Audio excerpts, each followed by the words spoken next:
In 1967, Volkswagens and any other car being sold in the US became outfitted with reverse lights. It was the beginning of the end.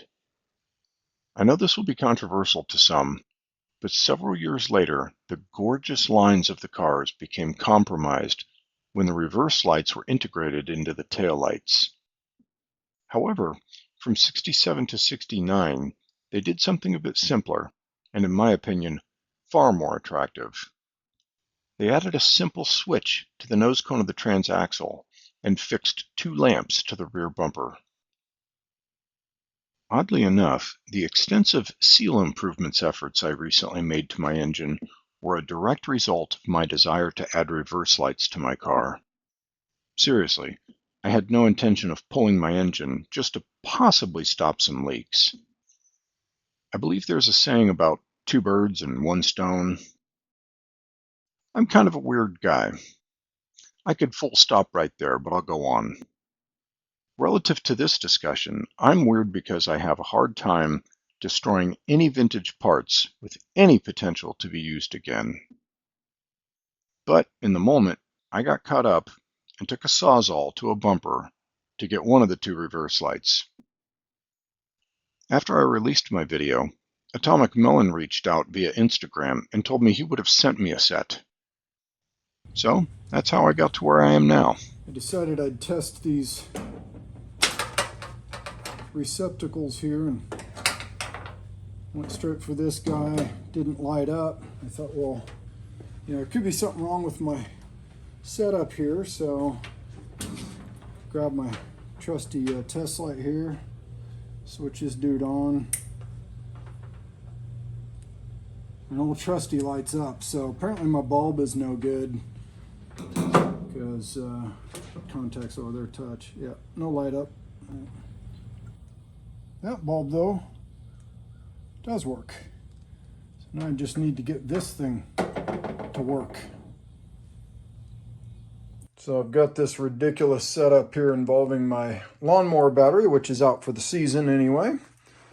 And, all this ridiculousness and, a little switch there and everything so that I can test these lights. And let's see if I can get this here. So we'll switch this on. And let's see here. I'll just touch the very back of the bulb here. And all right, so obviously, that's working. But where it is supposed to get the ground from is like the screws making contact with the inside here, which is transmitted from the threads that it goes into in the housing here out from this guy making, contact with your bumper basically. And on my housings, I've tested with my own meter, and I got, good conductivity, whatever, from here to here. That's no problem. But where I'm losing the conductivity is between my inside edges here and the inside of the bulb housing where it, makes contact. So what I have already started to do to this, but still needs some more work, is taking a file to the inside surface there. When I started working on this one, this was, I kid you not, totally black. Like it could have been spray paint. You might have looked at it and thought, oh, that's the color it's supposed to be. No. But yeah, I cleaned her up. And so just need a little bit more removal of garbage that, is keeping electricity from flowing. All right, so here's your proof. All these metal shavings here.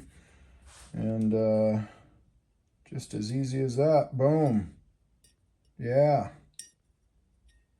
So I'm going to do the other side to make sure it's getting, ground through everything. Do the same thing to that guy. I'm going to have me some reverse working lights.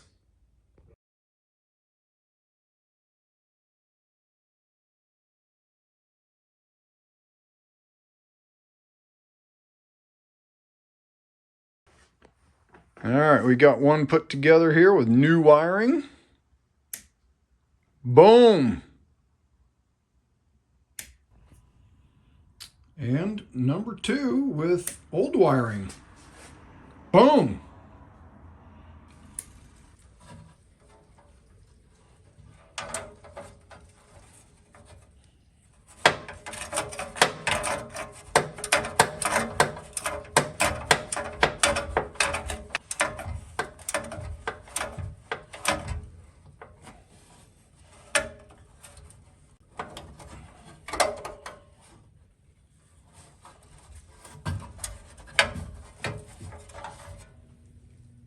Gear wrench coming in clutch.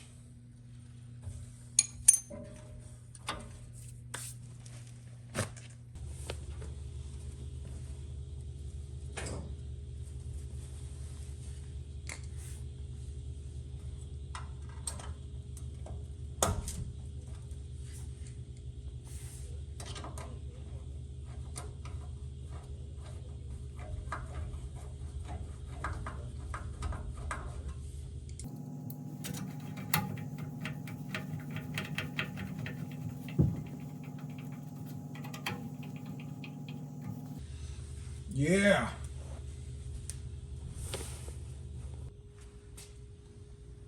Got the lights installed and a little bit of wiring in place, but it's time to get to this part here. So I just went ahead and made a decision to do something that doesn't really fit with the period of the vehicle, which I don't know, I'll accept it. But now I'm just kind of getting this thing. I've already cut the wire to the length I want. Got to get it done up here.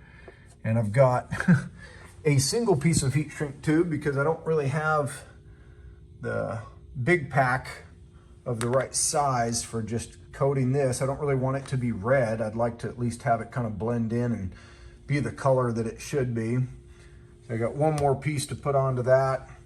Put a terminal on the end of it, wrap that, and get this thing wired up, fused. I had to ask some of my friends who confirmed that the wire goes through the hole in the body where the bumper bracket comes from.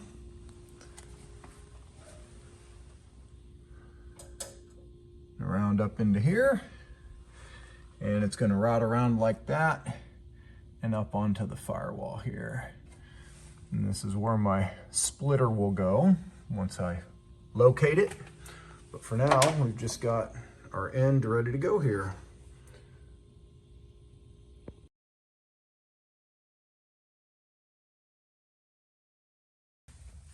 Those of you with 67, 68, 69 probably don't put much thought into this, but it's taken me quite a bit of effort to get here. Let's just see what happens. Bastards. Bastards. All right, I'm gonna have to see why that's not working. So the lights didn't come on immediately, and I can honestly say I didn't go crazy before, thinking of this. Helps to install the fuse before you, I don't know, kind of expect the system to work. Let's get his fuse in there, see what happens now. All right, we're gonna go for round 2 here. See what happens. Oh, would you look at that? I can tell already. Oh, it's so beautiful. Look at that. Oh, I can't stand it. Yes. But my buddy Sean, who has an absolutely beautiful 67 squareback, apparently accidentally ordered this seal, and miraculously I have not ordered one through all the seals that I have ordered. And so at the last Eureka Springs VW show, he handed this to me, and maybe it's just because I'm getting old, but this kind of stuff is really meaningful to me. So it's super cool. I wanted to make sure to give him a shout out and give him his due credit for, what a cool thing that is. I mean, he could have found some other dude with a notchback to give it to, but he gave it to me. It's pretty cool. So I'm going to get this sucker installed, and one less seal that I have to go buy. Pretty cool.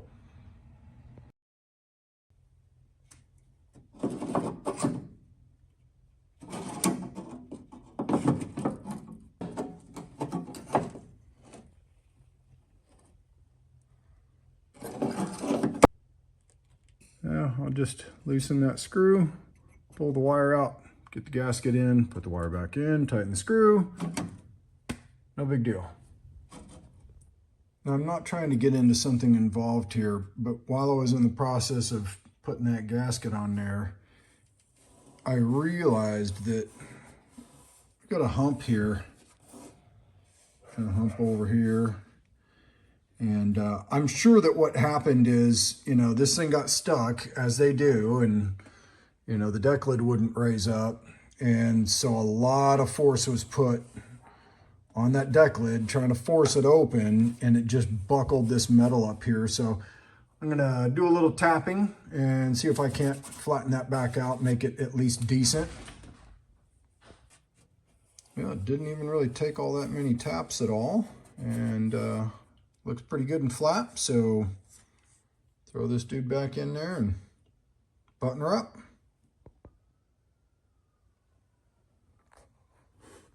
Yeah, not bad at all.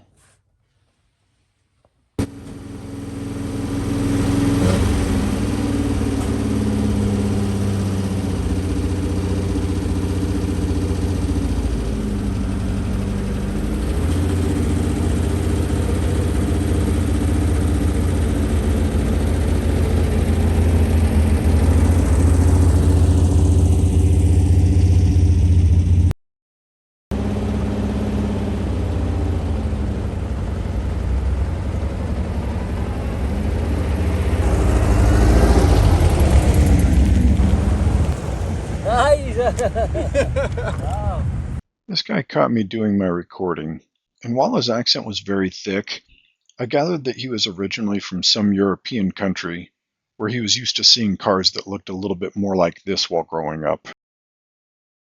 Did you happen to notice how my lights didn't all come on at the same moment? Well, I decided to make another one of these jumpers to replace the garbage connecting my flasher to the fuse circuit.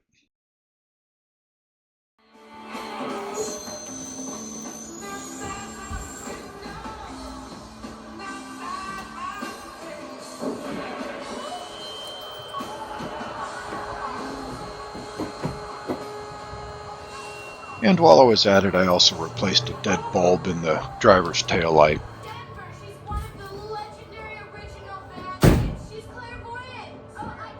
Well, you should know I'm all about safety first. And now my car is one step closer to being as safe as possible. Really, that's why I did this. Alright, thanks for watching, stay safe, and do all such good works.